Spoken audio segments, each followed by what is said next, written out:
Assalamualaikum warahmatullahi wabarakatuh, teman-teman. Apa kabar semua? Sehat selalu ya, amin.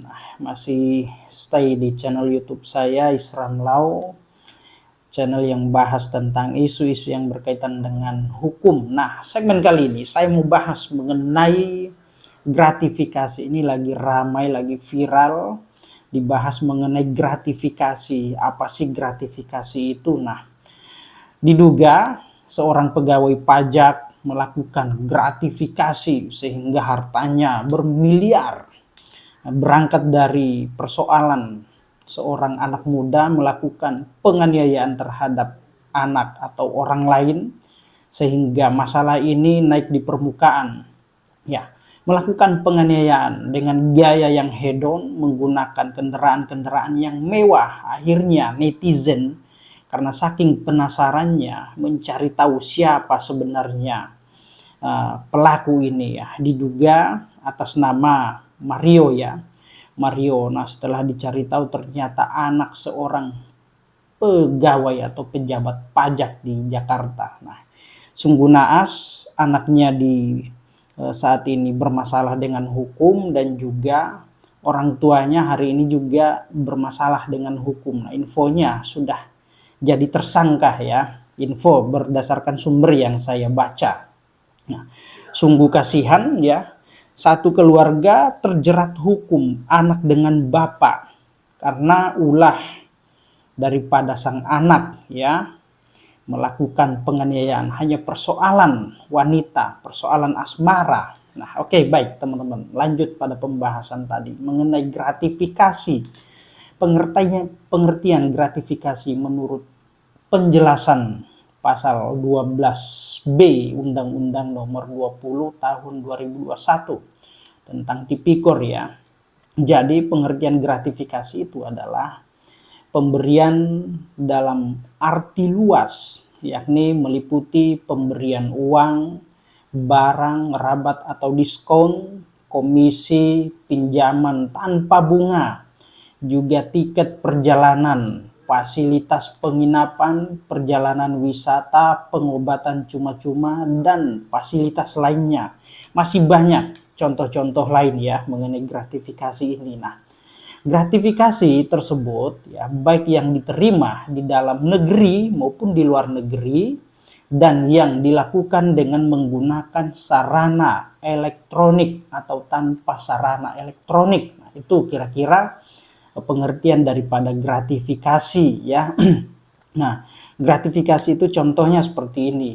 Nah, contoh ya, sebuah proyek dimenangkan oleh PT si A, lalu kemudian dia sudah mendapatkan keuntungan atau mendapatkan benefit dari hasil proyek itu, lalu kemudian hasil itu diberikan kepada salah seorang pejabat sebagai bentuk terima kasih misalkan, karena sudah menggolkan, sudah melancarkan segala urusan atau sudah melancarkan sehingga si perusahaan A tadi menang tender, menang proyek. Nah, kemudian dia memberi imbalan jasa atau balas jasa, balas budi. Nah, itu dapat dikategorikan sebagai gratifikasi ya, memberikan sesuatu, pemberian uang kepada salah seorang pejabat.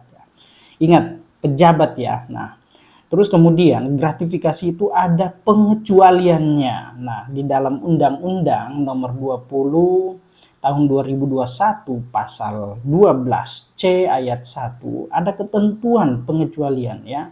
Bunyi kurang lebih seperti ini. Ketentuan sebagaimana dimaksud dalam Pasal 12B ayat 1 tidak berlaku jika penerima melaporkan gratifikasi yang diterimanya kepada KPK atau Pemberantasan Tindak Pidana Korupsi. Contoh misalkan kemarin ya, Presiden Jokowi mendapatkan sebuah gitar dari salah satu pemusik dunia ya, yaitu kalau nggak salah Metallica ya. Dia mendapatkan gitar ya dari gitaris Metallica, lalu kemudian gitar itu dikembalikan kepada KPK. Dia melaporkan. Nah, itu tidak dijerat ya, karena dia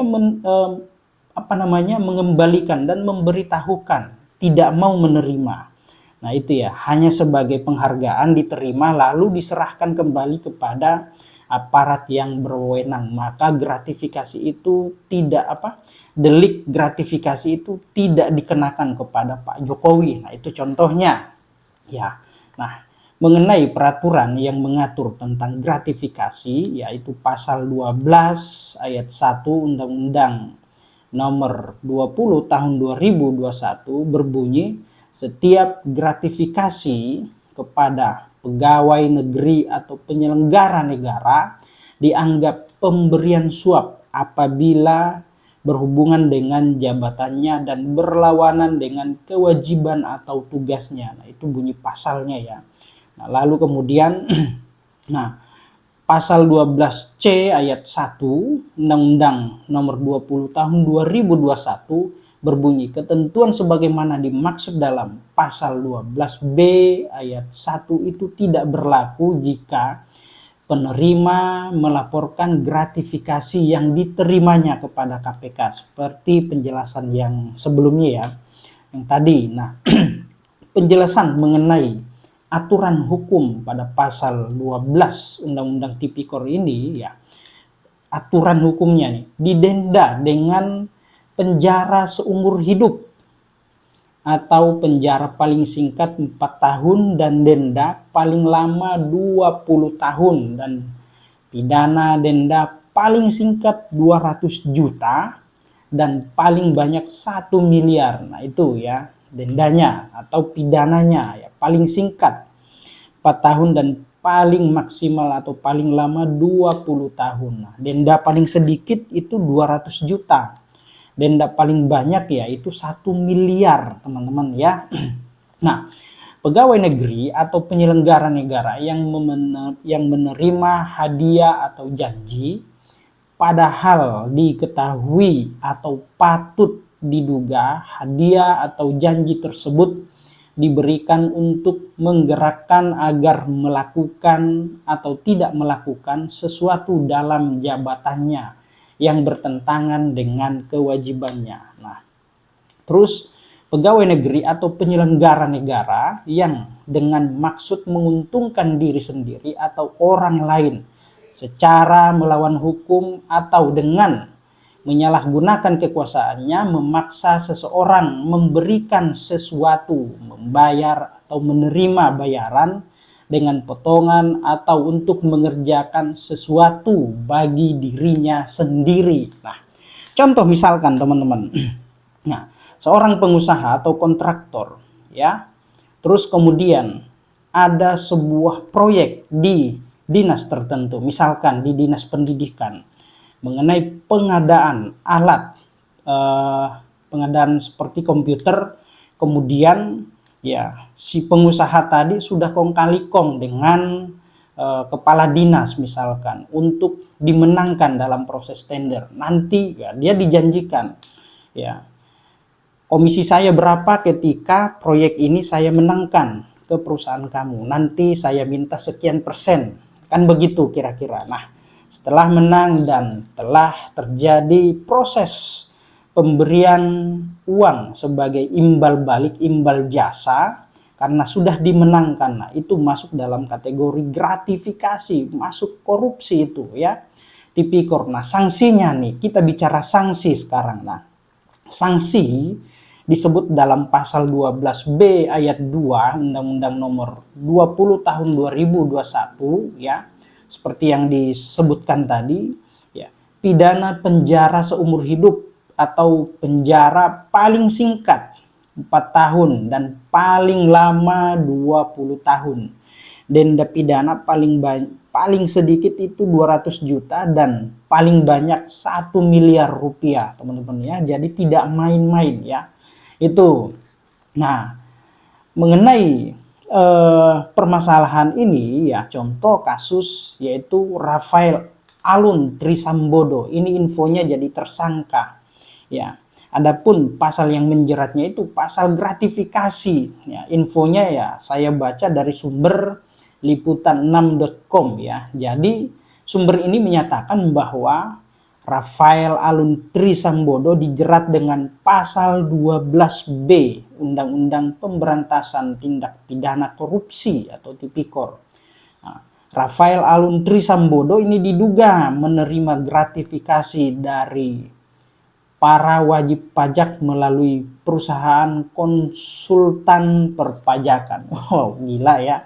Nah, pada pasal B ya, kata sumber tersebut. Nah, sementara informasi Direktur Penyidikan KPK Asep Guntur belum bersedia memberikan soal penetapan tersangka terhadap Rafael Alun Trisambodo.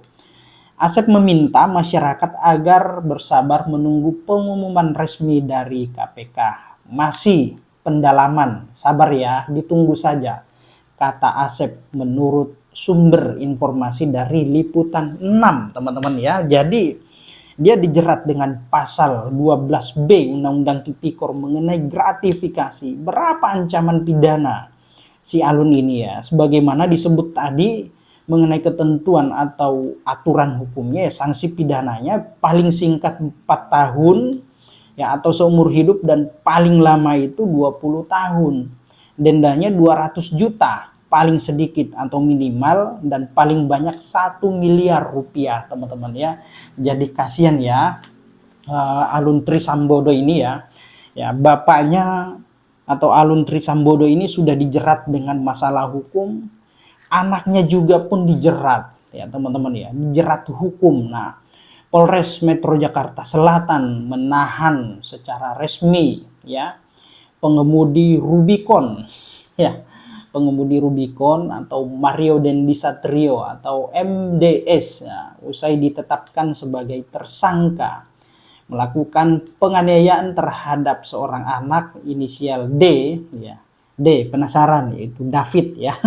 David, anak daripada pengurus pusat PP GP Ansor Jonathan Lutumahina ya, itu ya.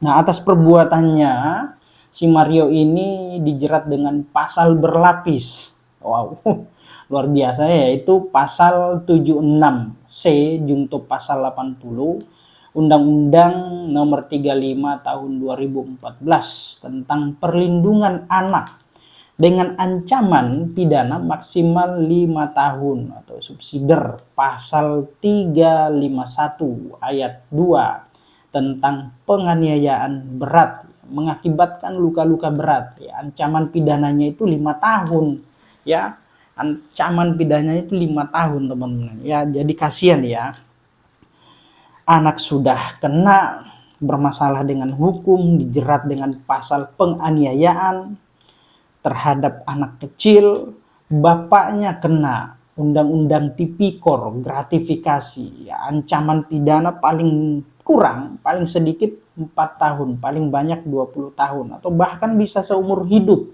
ya. Kasihan ya, ibaratnya sudah jatuh tertimpa tangga, anak dengan bapak bermasalah dengan hukum. Sumbernya dari mana ya? Karena memang masalah ini muncul dari gaya karakter atau sikap seorang anak ya.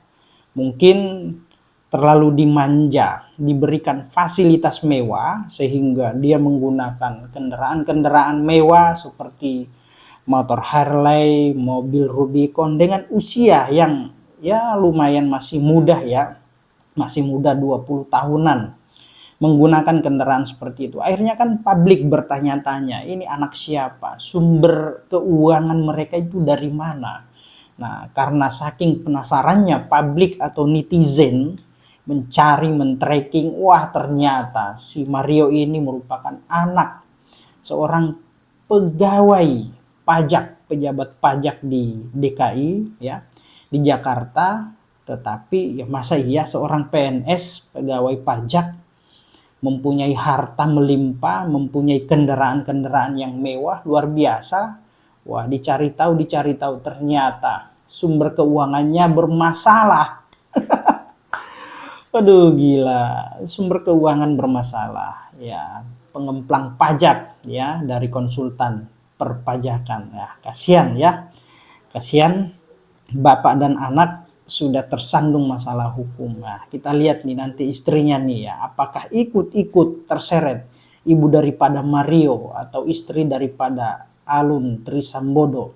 Apakah dia ikut terseret dalam permasalahan ini karena diduga menikmati sebagian atau sepenuhnya ya suatu hasil yang diduga merupakan perbuatan tindak pidana korupsi, yaitu pasal 55. Ya, bisa saja ya karena dia menikmati sebagian atau sepenuhnya, tapi nanti kita lihat apakah penyidik dalam hal ini KPK ya mencari tahu kemana lari arah sumber harta kekayaan Alun Trisambodo. Oke teman-teman, demikian apa yang saya sampaikan mengenai gratifikasi ya. Semoga teman-teman menyimak video ini dan dapat dimengerti. Dan oh ya teman-teman yang baru bergabung, silahkan subscribe, share dan like channel video ini. Jangan lupa aktifkan tanda loncengnya agar tidak ketinggalan